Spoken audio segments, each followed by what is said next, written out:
Channel بات کرتا ہے اٹھا کے منہ بشاہوں سے، جہاں کو باخبر کرتا ہے یہ مفلس کی آہوں سے۔ ناظرین گرامی السلام علیکم ورحمۃ اللہ وبرکاتہ۔ سیدھی بات کے تازہ ترین آج کی بات خاص بات میں آپ لوگوں کا استقبال ہے۔ ناظرین گرامی میں انصار عزیز ندوی اس وقت دن بھر سے آئی ہوئی کچھ اہم ترین خبروں کی تفصیلات لے کر آپ لوگوں کی خدمت میں حاضر ہوں۔ تفصیلات میں جانے سے پہلے آپ لوگوں سے جو ہمیشہ سے درخواست ہوتی ہے اس پر توجہ کرنے کی اپیل کروں گا، اور آپ کو بتا دوں کہ آج کے دونوں پرائم ٹائم شائع ہو چکے ہیں جس میں اہم ترین خبروں پر تبصرہ ہوا ہے۔ جن احباب نے نہیں دیکھا جائیں دیکھیں، دوسروں تک پھیلانے کی کوشش کریں، لنک کو شیئر کریں۔ ادارے کی مضبوطی ناظرین گرامی آپ لوگوں کی مضبوطی ہے۔ آئیے پہلی خبر کی جانب بڑھتے ہیں۔ صفا بیت المال حیدرآباد کی اطلاع کے مطابق جہاں کی انچارج حافظ مبشر خان ہیں دفتر کے، انہوں نے اطلاع دی ہے کہ 4 اکتوبر بروز چہارشنبہ صبح 11 بجے کانفرنس ہال 2nd فلور دفتر صفا بیت المال پر ایک غریب مستحق جوڑے کی شادی کا نظم کیا گیا تھا۔ حافظ بابا نگر کے رہنے والے ایک مستحق شخص کی لڑکی کی شادی کا نظم کیا گیا۔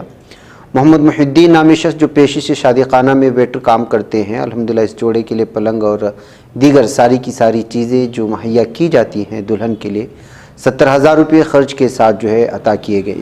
اس شادی میں مرد و خواتین کی تعداد 25 افراد کی تھی۔ حافظ صابر، منظور عالم، معراج، عبدالرزاق، خواجہ پاشا، محمد عمران وغیرہ ان سب نے ان دونوں شادیوں کے انعقاد میں تعاون کیا۔ واضح ہو کہ صفا بیت المال ایسی غریب لڑکیوں اور غریب لڑکوں کی شادی کے لیے کانفرنس ہال میں نکاح کا انتظام کرتا ہے، اور شادیوں میں جزوی امداد کے بجائے مکمل شادی کا نظم اس شرط پر کرتا ہے کہ شادی کی تقریب مرکزی دفتر صفا بیت المال کے کانفرنس ہال میں منعقد ہو۔ صفا بیت المال نے اب تک سینکڑوں شادیوں کا نظم کیا ہے جس کو لے کر کے صفا بیت المال کی سراہنا ہوتی ہے۔ ادھر ناظرین گرامی، اسرائیل اور فلسطینی تنظیم حماس کے درمیان جاری جنگ ہر دن کے ساتھ خوفناک شکل اختیار کرتی جا رہی ہے۔ اس درمیان پتہ چلا ہے کہ کرناٹک کے جنوبی کنڑا ضلع سے تقریباً 5,000 لوگ جنگ متاثرہ اسرائیل میں پھنسے ہوئے ہیں۔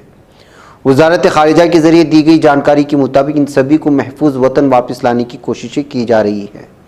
اس درمیان حالات کو پیش نظر رکھتے ہوئے کرناٹک کی سدھارمیہ حکومت نے اسرائیل میں مدد کی ضرورت والے ریاست کے پھنسے لوگوں کے لیے ہیلپ لائن نمبر کا اعلان کیا ہے۔ حکومت نے کرناٹک ریاست ایمرجنسی آپریشن سینٹر سے بھی قائم کیا جو لگاتار اسرائیل میں پھنسے لوگوں کی جانکاری لے رہا ہے اور ان کے اہل خانہ کو تازہ حالات کے بارے میں بتا رہا ہے۔ ادھر اتر پردیش پولیس نے علی گڑھ مسلم یونیورسٹی کے 400 اسٹوڈنٹس کے خلاف ایک FIR درج کی ہے جن پر ایک موافق فلسطین مارچ کے دوران بھڑکاؤ تقریریں کرنے کا الزام عائد کیا گیا ہے۔ اسرائیل کی حمایت میں BJP حامیوں کے گروپ کی جانب ریلی نکالنے اور جے شری رام کے نعرے لگانے کے فوری بعد مذکورہ طلباء نے یہ مارچ نکالا تھا۔ ادھر ہندوستان کے محکمہ موسمیات نے شمالی مشرق، مشرقی جنوبی اور شمالی مغربی ہندوستان کے کئی علاقوں میں 12 اکتوبر تک بھاری بارش کی پیشگوئی کی ہے۔ قومی دارالحکومت دہلی میں محکمہ موسمیات نے 10 اکتوبر کو ہلکی بوندا باندی کے ساتھ جزوی طور پر ابرآلود رہنے کی پیشگوئی کی گئی ہے۔ محکمہ موسمیات کا کہنا ہے کہ 11 اکتوبر تک تمل ناڈو میں گرج چمک کے ساتھ تیز بارش کا امکان ہے۔ ادھر جالندھر ویسٹ کے اوتار نگر کی گلی نمبر 12 میں آگ لگنے سے خاندان کی خوشیاں ہمیشہ کے لیے ختم ہو گئی۔ گھریلو گیس سلنڈر لیک ہونے سے BJP کارکن کے گھر میں آگ لگ گئی۔ پشپال سنگھ گھئی، ان کی بہو روچی، پوتی دیا اور منشا اور پوتے اکشے آگ میں زندہ جل گئے۔ یشپال کے بیٹے اندرپال سنگھ کی پیر کی الصبح نازک حالت میں موت ہو گئی۔ اب خاندان میں صرف یہ ایک بزرگ بچے ہوئے ہیں۔ ادھر مدھیہ پردیش کی شہڈول واقع بیوہاری اسمبلی میں آج کانگریس کے سابق صدر راہل گاندھی نے جن آکروش ریلی سے خطاب کیا۔ اس دوران راہل گاندھی نے ریاست کی BJP حکومت پر جم کر حملے کیے۔ انہوں نے کہا کہ مدھیہ پردیش کی زمین گزشتہ 18 سالوں سے کسانوں کی خودکشی، بے لگام بدعنوانی اور قبائلیوں کی بے عزتی کا بوجھ اٹھا رہی ہے۔ ادھر IMF یعنی انٹرنیشنل مانیٹری فنڈ نے 10 اکتوبر کو اپریل جون سہ-ماہی میں امید سے زیادہ خرچ کا حوالہ دیتے ہوئے مالی سال 2024 کے لیے ہندوستان کی شرح ترقی کا اندازہ 6.1% سے بڑھا کر 6.3% کر دیا ہے۔ IMF کی طرف سے کی گئی یہ تبدیلی ہندوستان کے اعداد و شمار میں کی گئی تبدیلیوں میں سب سے نیا ہے۔ ادھر منی پور میں 3 مئی کو ذات پات کے فسادات پھوٹنے کے بعد مختلف تنظیموں، ہجوموں اور افراد نے مجموعی طور پر 5669 مختلف قسم کے جدید ترین ہتھیار اور لاکھوں کی تعداد میں گولہ بارود لوٹ لیا تھا۔ اب تک 1344 ہتھیار، ہزاروں راؤنڈ گولہ بارود برآمد کیا جا چکا ہے۔ ایک اعلیٰ عہدیدار نے پیر کو اس بات کی اطلاع دی ہے۔ ادھر سماجوادی پارٹی کے قومی جنرل سیکریٹری اعظم خان کے بیٹے عبداللہ اعظم کی 2 پیدائشی سرٹیفکیٹس کے معاملے میں رامپور کی خصوصی MP عدالت میں سماعت ہوئی۔ اس معاملے پیر 9 اکتوبر کو سوار کے MLA شفیق احمد انصاری کورٹ پہنچے اور گواہی دی۔ اب عدالت نے مدعا علیہ سے جرح کے لیے 11 اکتوبر کی تاریخ مقرر کی ہے۔ ادھر سپریم کورٹ نے پیر کو نیشنل کانگریس پارٹی کے رہنما محمد فیضل کو آن جہانی مرکزی وزیر PM سعید کے داماد کے قتل کی کوشش کے مقدمے میں عبوری راحت دیتے ہوئے پارلیمنٹ میں ان کی رکنیت کی راہ ہموار کر لی ہے۔ صدر پاکستان ڈاکٹر عارف علوی نے کہا کہ اسرائیل کی جانب سے فلسطینی عوام حقوق پر غاصبانہ قبضہ اور ظلم و ستم کی مذمت کے بغیر امن کی جانب پیش رفت ممکن نہیں ہے۔ انہوں نے social media platform X پر اپنی ایک ٹویٹ میں کہا، مجھے فلسطین اور اسرائیل میں بڑھتے ہوئے تشدد پر سخت تشویش ہے۔ مزید خونریزی اور انسانی جانوں کی ضیاع کو روکنے کے لیے زیادہ سے زیادہ تحمل کا مظاہرہ کیا جانا چاہیے۔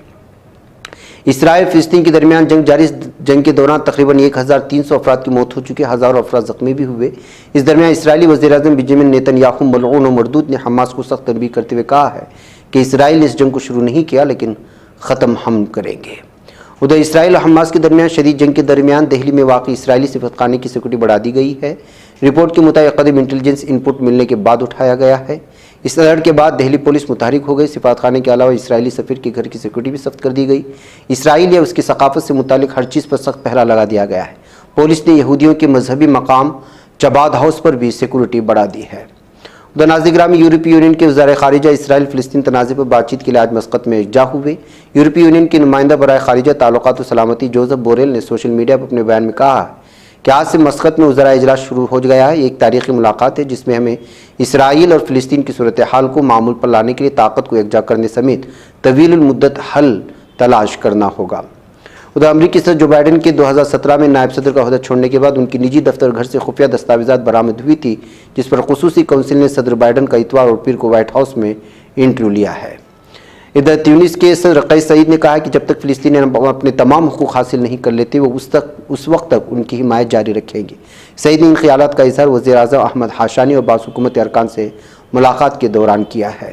ادھر امریکہ، فرانس، جرمنی، اٹلی اور برطانیہ کے رہنماؤں نے حماس کے حملوں کے خلاف دفاع کی کوششوں میں ظالم دہشت گرد اسرائیل کی حمایت کا عہد کر لیا ہے، یعنی دہشت گرد سپورٹ کر رہے ہیں۔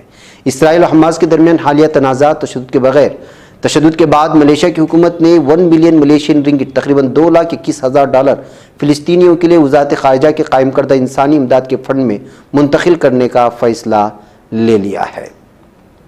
ادھر ایران نے اسلامی تعاون تنظیم کے رکن ممالک کی وزارت خارجہ کی سطح پر ہنگامی اجلاس طلب کیا ہے تاکہ غزہ کی صورتحال کے حوالے سے پیش رفت پر تبادلہ خیال کیا جا سکے۔ ناظرین گرامی، ایران کے رہبر آیت اللہ علی خامنائی نے فلسطینی تنظیم حماس کے اسرائیل پر حملے میں تہران کے ملوث ہونے کی تردید کی ہے۔ خیال ہے کہ ہفتے کے روز ڈرامائی انداز میں شروع کیے گئے حملے میں سینکڑوں اسرائیلی ہلاک ہو گئے تھے۔ ادھر گزشتہ ہفتے ادلب اور حلب پر شامی فوج اور روس کے حملوں میں 12 بچوں، 9 خواتین سمیت 42 شہری اپنی جانوں سے ہاتھ دھو بیٹھے، 69,000 شہری نقل مکانی پر مجبور ہوئے ہیں۔ ادھر اسرائیل کی جانب سے غزہ کی ناکہ بندی کی گئی پٹی کی بجلی اور پانی کی بندش کے بعد فلسطینی انتظامیہ نے فوری خوراک اور طبی سامان کی درخواست کی ہے۔ ناظرین گرامی، آج کی بات خاص بات میں اتنا ہے۔ انشاءاللہ پھر آپ لوگوں سے ملاقات ہوگی۔ مجھے اجازت دیں۔ السلام علیکم ورحمۃ اللہ وبرکاتہ۔ تکمیلی تلبینہ، طاقت، صحت اور شفا کے لیے سنت اور طب نبوی کا بہترین نسخہ۔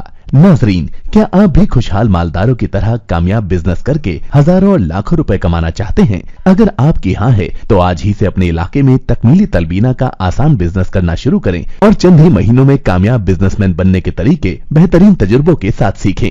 بزنس مین بننے کا یہ موقع کہیں آپ کے بھی ہاتھ سے چلا نہ جائے، اس لیے ابھی ہم سے رابطہ کریں۔ 9890963757 Takmeeli food products private limited, Malegaon, India.